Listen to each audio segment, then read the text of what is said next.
Then not one, two companies. You've co-founded two companies more or less at the same time.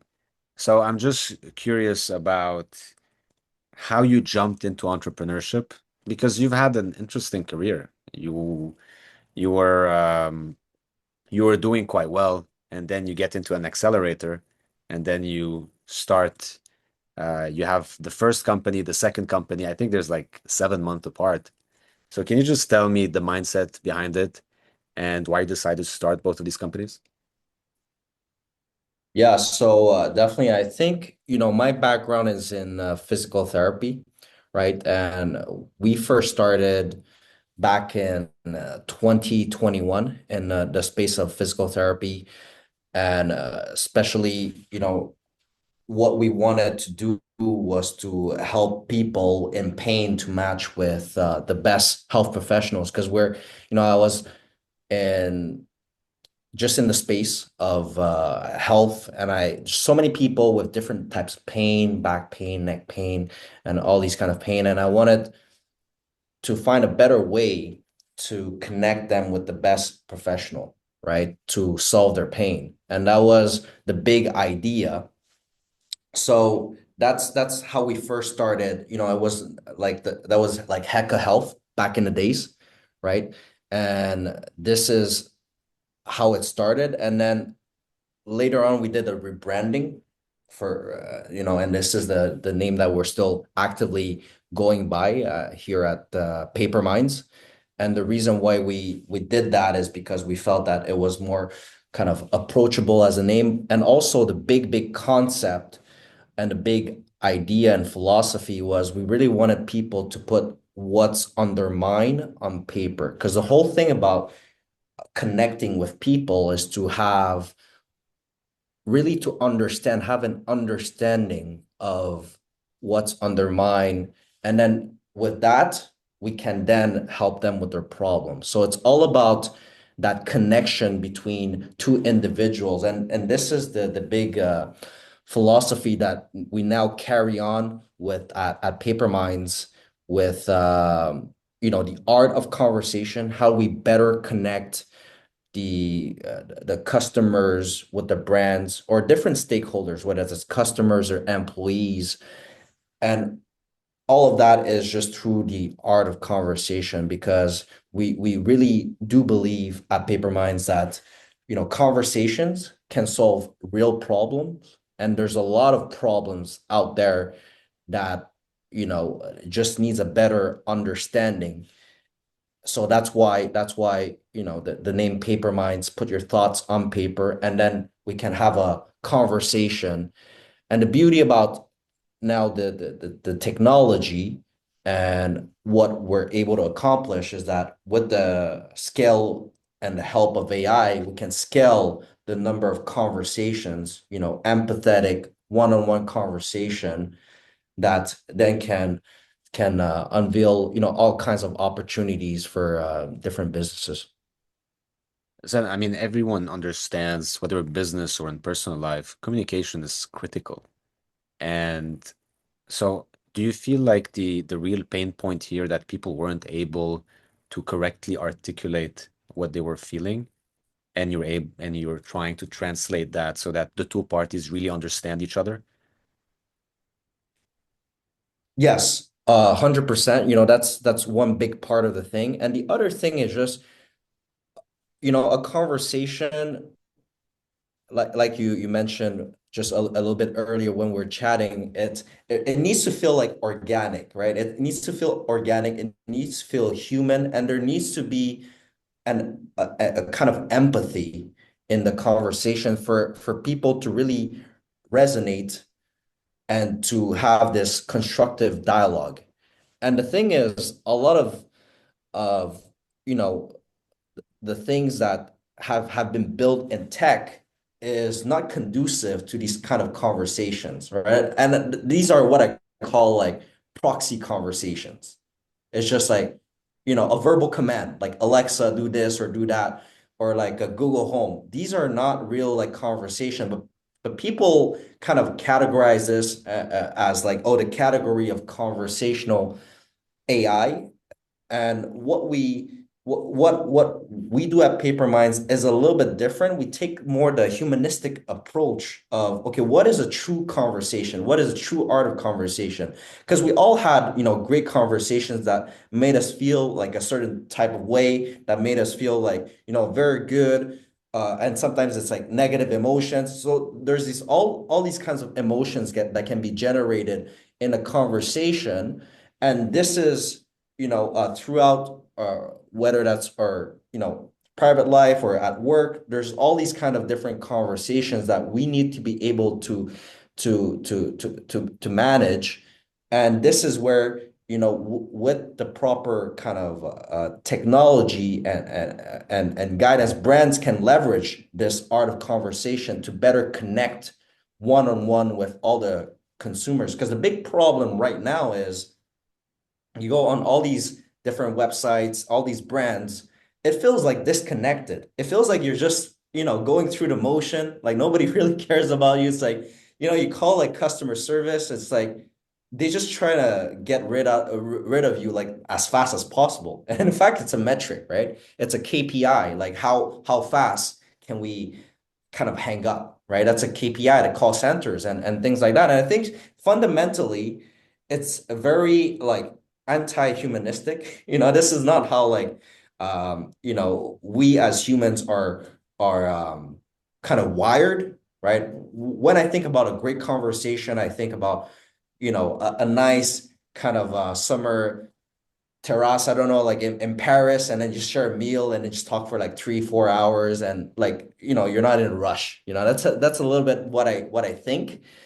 And this is what we're recreating in through our technology is like, okay, how do we have these better conversations so that people really trust, you know, like the what we call the digital personality and can really share more about what they think, give us feedback, and all these type of different information that are super valuable for all the brands. But it's just that right now there's no opportunities where people feel like they're being listened to and they don't feel like their words matter. So they're just like, okay, why even bother telling the feedback or engaging in a conversation if I know for a fact that people don't really care, right? But that's where the goal is, and that's a lot of problems in different companies and different brands is because they just are not listening to their customers. They're just not taking all these insights and feedback. And the beauty about what we do is through a conversation, just like we're having you and I where we then take all of that and then we turn it into actionable insight. So we're not only engaging people in a conversation, but there's this whole analytical pipeline in the back end that really can transform it into actionable insights for the C-suite and executive and different departments. Okay, there's so much to unpack here. I mean, just from a philosophical standpoint, I don't want to go too deep, Zen, but let me tell you what I'm hearing. 50 years ago, relationship was everything. There was no technology, there was no automation like we see today. So it was all about the relationship, understanding the person in front of you. Then we went through decades of automation and efficiency and becoming as quick, as fast as possible to the point where Mm. you don't even connect with the other side. It's just purely transactional. And so I understand the feeling, especially with the analogy of customer service, where it's basically how many people can I engage and hang up with in 60 seconds. So I do understand that, but you also mentioned brands. So I'm curious, is your main target helping brands better connect with their audience by redefining the way they communicate with them and understanding what they're looking for? Like, how does that work? Yeah, that's a great question. So there's two solutions right now that brands are using, actively and they really love. The first one we call the conversational study. And this one is think about this one-on-one conversation, like a coffee chat that you can have with people, but at scale. So imagine you're like an executive at a company. I think for a lot of executive, one of their wildest dream would be, okay, if I could sit one-on-one with all my employees and really have like a conversation, 30 minutes, and I had like infinite time, I think they would love it so much because they would learn so much. And same thing, you can translate that to like customers. Now, instead of having to send someone actively doing all those conversations, why don't we use a digital personality that is on brand that can engage people in this like very interesting conversation about certain key topics that are of interest to the company, and then we can transform that into insights. And, for example, it can be the marketing departments. They're like, oh, let's see how we can do a conversational study to then strategize on how we reshape some of our things internally. So that can be one use case. There's many different use case, right? Because at the end of the day, it's about what you want to understand, and with your different stakeholders. So that's one use. And then another use is the welcome station, we call it. So think of it as this digital personality. When you walk into a store, there's always somebody welcoming you and then asking you a little bit of questions just to guide you a little bit in that sense. So this is the same very human principle where, okay, when you go on a website, why don't you just start a conversation and talk a little bit so you can have a better understanding of the brand, and the brand can, showcase a little bit about the brand, and much more than what it's doing now of just like displaying certain copywriting that kind of resembles each other. When you go like on another website, right, all the competitors kind of look a little bit alike. So I think with the conversation medium, there is more kind of let's say a better width of personality that can be displayed. And this is what people are looking for, right? When you make a decision to go with a brand, is because you associate maybe with their values, maybe with, the kind of vibe that they're projecting.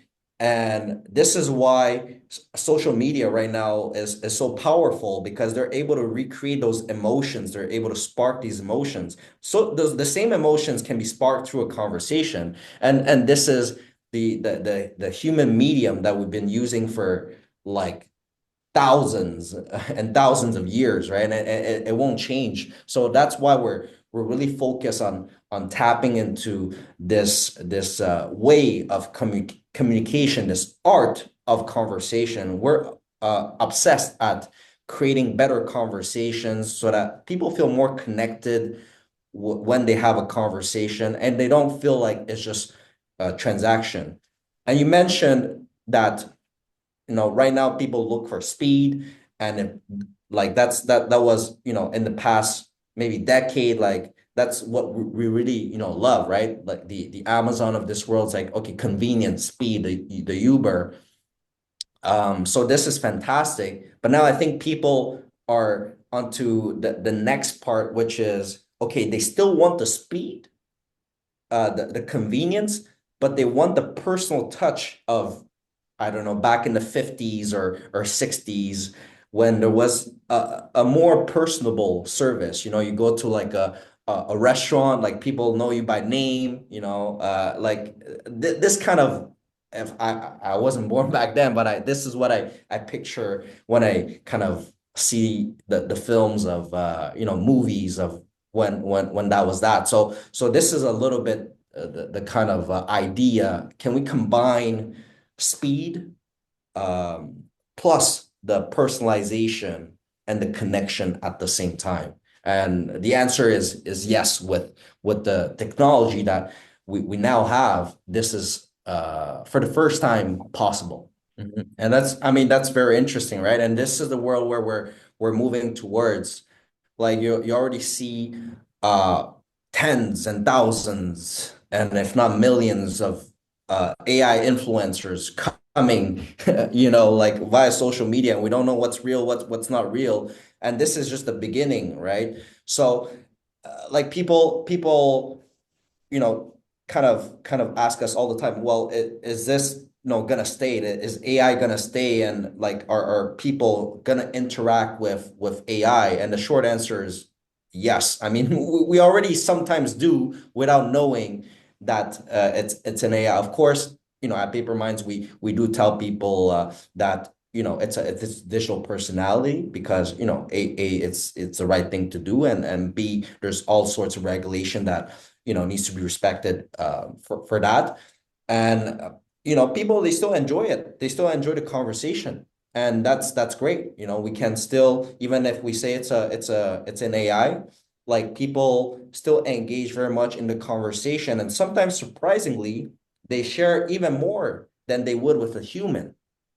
And this might sound surprising, and I see a little bit of surprise look, on your face, but if we think about it from a psychological principle, it makes a lot of sense because AI don't really judge human, right? Whereas like if you're with a group of people, like you might feel judged. So then you might not say what you truly think or what you truly want to say. So the fact that it's an AI, it's a one-on-one setting that is private, people share more than sometimes than they would with an actual human, which is a kind of like very interesting fact that we noticed.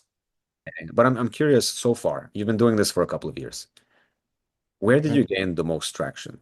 What kind of client is benefiting the most? And how much education do you put into the market to explain the value? Or is it just an aha moment? As soon as you start talking, they're like, wow, I need this right now. Mhm. So what I can tell you is, we work typically with like very big brands.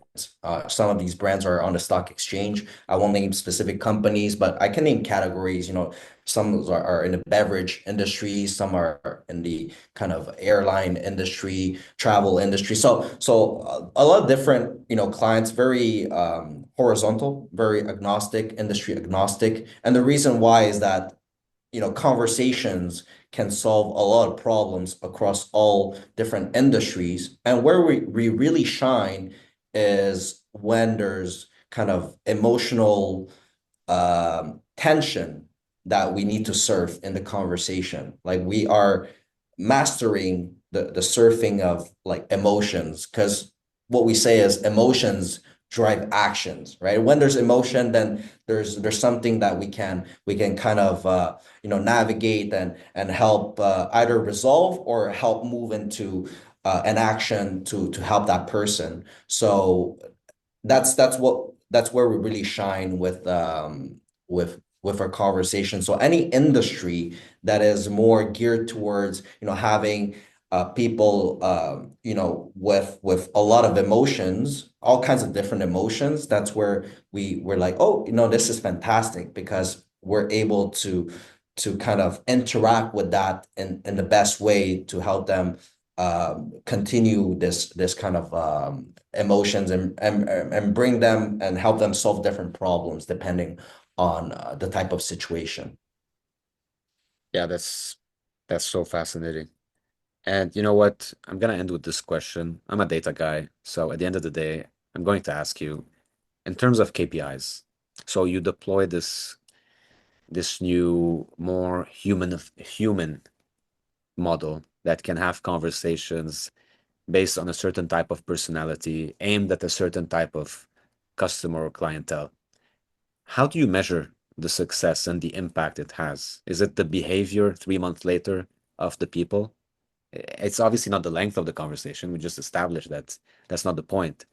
But I'm just curious, like how do you do it? Yeah, so it's funny you mentioned the length, although it's not the kind of most it's not the only metric that we kind of study or we measure. It is an important thing that we do measure, just because if we think about it, when we're having a conversation, if people want to stay engaged, they have a longer conversation. right? Because it takes two people to tango. So if they stay around in a conversation, it's not necessarily like a bad thing, but a very short conversation sometimes, can mean, oh, people were disengaged. But then again, it depends on the type of conversation. But when we talk about conversation, we talk about the truly, one-to-one conversation, and needs to be normally surrounding like a topic of interest between the both parties. So that's why, for certain conversations, we might not be the best for that if it's just like a kind of, ordering a burger like via menu. That's not where we're going with Paper Minds. But if it's like, oh, uh I'll just give you a random example. Oh, I'm looking to select a kind of a new makeup for my skin tone, and I want to have a conversation, and it's like beauty is very important for me. Then it's like, okay, that's a very emotionally salient information, conversation where we really need to take the time to go at the same level and have a conversation that feels good. So that's really where we shine in terms of the conversation, and the metrics that we that we measure is just in terms of engagement. Like, are people enjoying the conversation, or they're not enjoying the conversation? So it's really simple, from this kind of high level, but the kind of technology powering that is a lot more complex. But this, all kinds of metric that we track around engagement. Then thank you so much. It was a super interesting conversation. Thank you, Antoine. It was very nice having that conversation with you.